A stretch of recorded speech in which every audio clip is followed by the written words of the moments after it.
ये कहानी शुरू होती है बहुत से भेड़ों को दिखाते हुए जो एक लोहे की कांच से लोहा निकालने का काम कर रहे थे। तभी उनके पास एक टाइगर आता है जिसका नाम है टाइलोंग। वो इनसे कहता है, जाओ जाकर बता दो अपने वॉरियर को कि टाइलोंग वापस आ गया है और वो भी पहले से बहुत ज्यादा ताकतवर बनके। अब सीन कट होता है और हमें ड्रैगन वॉरियर पू, जो कि एक पांडा है, उसका गांव दिखाया जाता है। पू अपने गांव और गांव वालों की हिफाजत करता है, इसीलिए तो यहाँ पर सब चैन से रहते हैं और पू की वजह से ही उसके गाँव के सभी लोग बहुत ज्यादा खुश हैं। यहाँ मास्टर शिफू पू से मिलने के लिए आते हैं, जिन्होंने उसे कुंफू सिखाकर ड्रैगन वॉरियर बनाया था। वो उसे कह रहे थे कि पू, अब तुम्हारे ड्रैगन वॉरियर बनने के दिन खत्म हो गए हैं। वक्त आ गया है कि तुम्हें इस शहर के लिए किसी और को ड्रैगन वॉरियर चुनना होगा, जबकि पू को खुद मेडिटेशन करके अपने अंदर की पावर्स को बाहर निकालना होगा, यानी उसे अपनी स्पिरिचुअलिटी पे ध्यान देना होगा। ये सब बातें तो उसके दिमाग में बैठ ही नहीं रही थी। वो मास्टर से कहता है नहीं, वो खुद ही ड्रैगन वॉरियर रहना चाहता है। लेकिन यहाँ पर मास्टर शिफू से साफ साफ कह देते हैं कि पू, तुम्हें मेडिटेशन ही करना होगी, क्योंकि हमारे ग्रैंड मास्टर भी यही चाहते थे और इसी वजह से उन्होंने अपनी स्टिक तुम्हें दी थी। ना चाहते हुए भी पू को उनकी बात माननी पड़ती है और अब मास्टर शिफू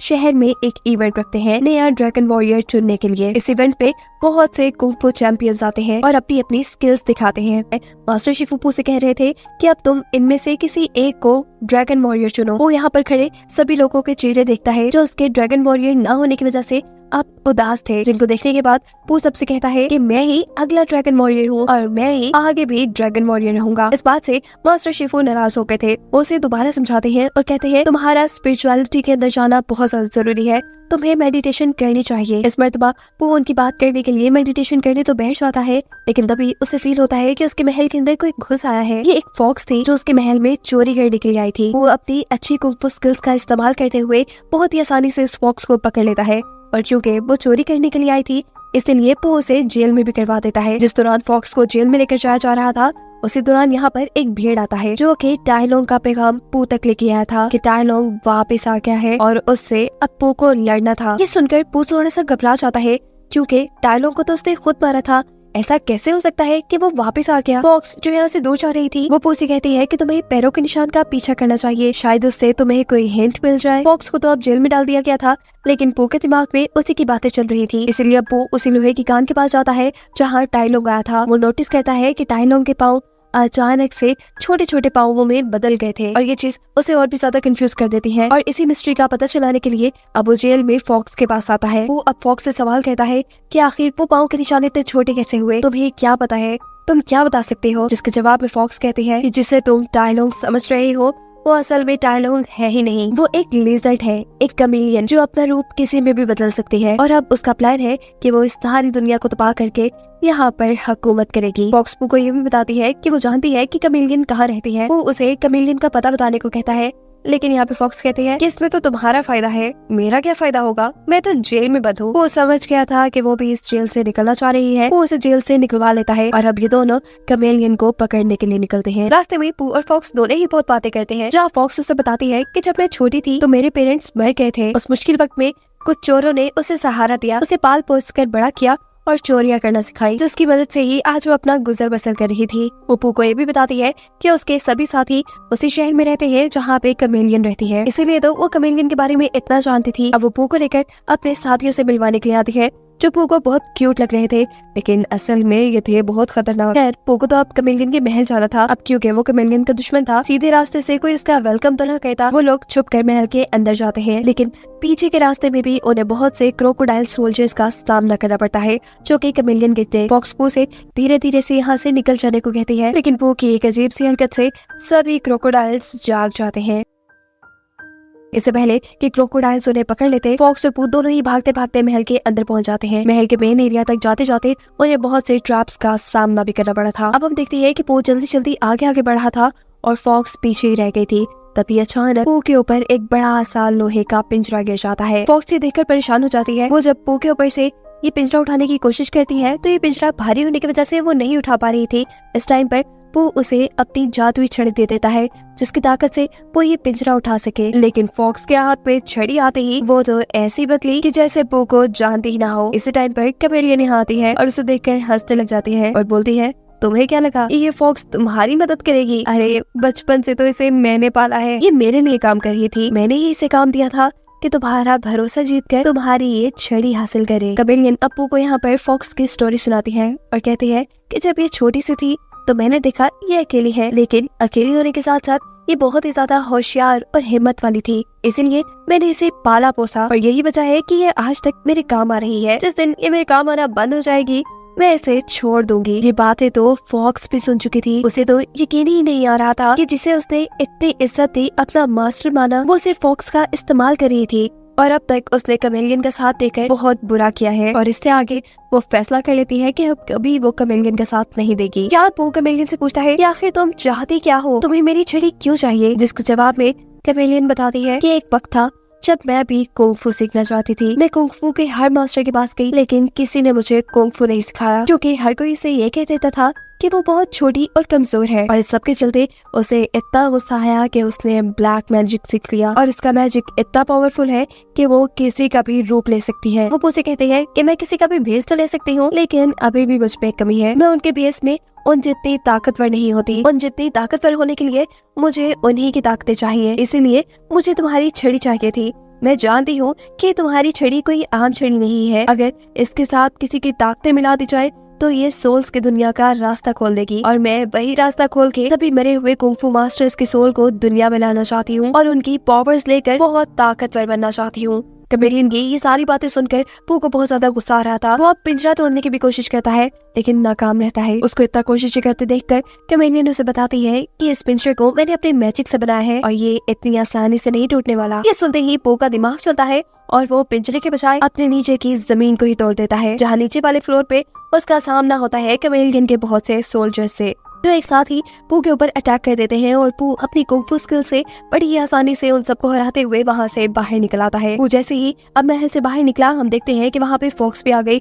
फॉक्स के हाथ में पू की छड़ी भी थी। वो पू से कहते हैं, मुझे माफ कर दो, मुझे तुम्हें धोखा नहीं देना चाहिए था, तुम्हारी छड़ी उस बुरी कमेलियन को नहीं देनी चाहिए थी। वो अब उससे छड़ी लेने के लिए आगे बढ़ता है, लेकिन तभी पीछे से असल फॉक्स आ जाती है और पू से कहती है, नहीं वो असली फॉक्स नहीं है, तुम उससे दूर हट जाओ। लेकिन इतने में पू तो छड़ी को टच कर चुका था। छड़ी को टच करते ही पू की सारी ताकतें और छड़ी की ताकतें मिल चुकी थी, जिन ताकतों को अपने मैजिक के जरिए कमेलियन अपनी बॉडी के अंदर एब्सॉर्ब कर लेती है और इन्हीं ताकतों के जरिए तो वो सोल्स की दुनिया का दरवाजा खोल सकती थी। इन पावर्स को लेने के बाद कमेलियन पू को वहाँ से उठाती है और अपने महल से नीचे फेंक देती है।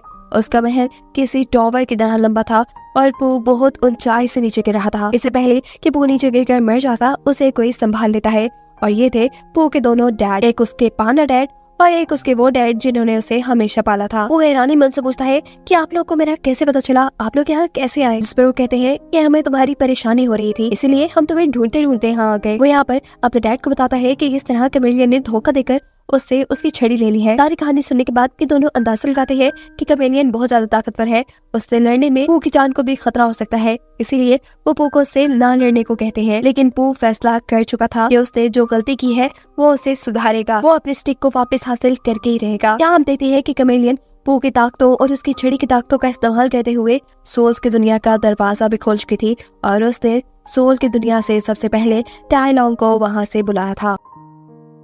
उसके हाथ ही वो उसकी सारी ताकतें ले लेती है और यहाँ पर टाई लॉन्ग से पूछता है कि तुम्हारे हाथ में जो छड़ी है, मैं जानता हूँ ये पू की है, उसने तुम्हें ये कैसे दी? कमेलियन कहती है ये मैंने उससे ही ली है। टाई लॉन्ग जवाब में कहता है ऐसा नहीं हो सकता कि पू अपनी छड़ी इतनी आसानी से तुम्हें दे दे। जिसके जवाब में कमेलियन उससे कहती है, अरे नहीं, उसने कहा दी है, मैंने उससे छीन ली है और अब मैं इसकी मदद से सोल्स की दुनिया से सभी कुंग-फू मास्टर्स को बुलाकर उनकी ताकतें ले लूंगी। ये सुनते ही टाई लॉन्ग को भी गुस्सा आता है और वो यहाँ कमेलियन के आदमियों को मारना शुरू कर देता है। उसे ऐसा करते देखकर कमेलियन उसकी सारी पावर्स को अपने अंदर एब्सॉर्ब कर लेती है और जब वो कमजोर सा हो जाता है तो वो उसे एक पिंजरे में कैद कर देती है। बिल्कुल टाई लॉन्ग की तरह ही अब वो सोल्स की दुनिया से एक एक करके सभी मास्टर्स को निकालती है और उनकी पावर्स ले लेके उनको कमजोर करके पिंजरे में कैद कर देती है। दूसरी तरफ हमें दिखाया जाता है कि पू कमेलियन से लड़ने के लिए आ रहा था और इस दौरान उसके सामने फॉक्स आती है जो उसे कहती है कि मैं सुधर चुकी हूँ, मुझे माफ कर दो। लेकिन पू उसकी कोई बात नहीं सुनना चाह रहा था। पू को तो उस पे एतबार ही नहीं था। जिस पर पू कहती है कि मुझे पता चल गया है कि कमेलियन बुरी है और उससे लड़ने में मैं तुम्हारा साथ देना चाहती हूँ। सीन कट होकर दिखाया जाता है कि पू अब कमेलियन के महल पे पहुंच चुका था। यहाँ पर वो कमेलियन को बातों में लगा ले और अचानक ही उसके ऊपर किसी बड़ी सी लोहे की चीज से हमला होता है। ये हमला उसके ऊपर फॉक्स ने किया था और इस हमले की वजह से कमेलियन को बहुत ज्यादा गुस्सा आ गया था और वो इस गुस्से में अपनी सारी जादुई ताकतों का इस्तेमाल करते हुए अपने आप को एक बहुत बड़े से मॉन्स्टर के अंदर चेंज करती है। उन सभी मास्टर्स की ताकतों को कंबाइन करते हुए जिनको उसने सोल्स की दुनिया से निकाला था, उसके इस भयानक रूप से भी पो और फॉक्स डर नहीं रहे थे। अब कमेलियन अपने आप को पो की तरह ही एक बहुत बड़े पांडा में बदल लेती है। वो भी अब उससे फाइट करा था, लेकिन फाइट करते करते जाहिर बात है उसकी ताकतें कम हो चुकी थी और कमेलियन उसे एक पिंजरे में कैद कर चुकी थी। यहाँ फॉक्स जो उसे पिंजरे में दिखती है वो उसे बाहर निकालने की कोशिश करती है, लेकिन वो उसे कहता है नहीं, तुम इसमें अपनी ताकत जाया ना करो, तुम खुद भी कमेलियन से लड़ सकती हो। और इस काम के लिए वो उसे अपनी छड़ी दे देता है। उस छड़ी को लेते ही फॉक्स के अंदर अजीब सी ताकतें आ गई थी और अब छड़ी के एक ही बार से वो कमेलियन को नीचे गिरा देती है। जबकि दूसरी तरफ दिखाया जाता है कि पू भी जेल से आजाद हो चुका था। उसे पिंजरे से बाहर निकलता देखकर फॉक्स उससे सवाल करती है कि अगर तुम खुद ब खुद इससे निकल सकते थे तो तुमने फिर अपनी छड़ी मुझे क्यों दी। जवाब में पू कहता है क्योंकि मैं जानता था तुम बहुत ताकतवर हो, मैं तुम्हें सिखा रहा था कि तुम्हें अपने ऊपर भरोसा रखना चाहिए, जो कि तुमने कुछ ही देर में सीख लिया। उनकी इन्हीं बातों के दौरान पीछे से कमेलियन पू के ऊपर हमला करती है, लेकिन पू तो इस हमले के लिए पहले से ही सैन्य तौर पर तैयार था। वो अपने आप को इस हमले से बचा भी लेता है और अब अपनी छड़ी को घुमाते हुए उसके ऊपर ऐसा हमला करता है कि वो नीचे गिर जाती है। वो अब उसके ऊपर छड़ी मारता है और उसके अंदर से सभी कुंग-फू मास्टर्स की पावर्स को बाहर निकाल लेता है। वो सबकी पावर्स सबको वापस करता है। सभी मास्टर्स पहले जैसे हो जाते हैं और कमेलियन पहले की तरह कमजोर हो जाती है। अपनी ताकतें वापस मिलते ही सभी कुंग-फू मास्टर्स वो के आगे सर झुकाते हैं और यहाँ डायलॉग उसे कहता है कि पहले मुझे लगता था कि तुम्हारा ड्रैगन वॉरियर बनने का फैसला ठीक नहीं है, लेकिन अब मैं जान गया हूँ कि तुम ही एक अच्छे ड्रैगन वॉरियर हो। जिसके बाद अब वो सारे पू से कहते हैं कि हमें वापस सोल की दुनिया में जाना होगा। उनकी ये बात सुनते ही पू उनके लिए अपनी छड़ी से सोल की दुनिया का दरवाजा खोल देता है और ये लोग सही सलामत अपनी दुनिया में वापस चले जाते हैं। डायलॉग जो सबसे पीछे था, हम देखते हैं कि वो जाते जाते कमेलियन को भी गले से पकड़ लेता है और पू से कहता है ये भी इतनी अच्छी नहीं है, यहाँ रहने के लायक नहीं है, इसे भी हमारे साथ ही चलना चाहिए। कमेलियन के जाने से यहाँ पे खतरा खत्म हो जाता है, सब कुछ पहले की तरह ठीक हो जाता है। इसीलिए पू अब फॉक्स को लिए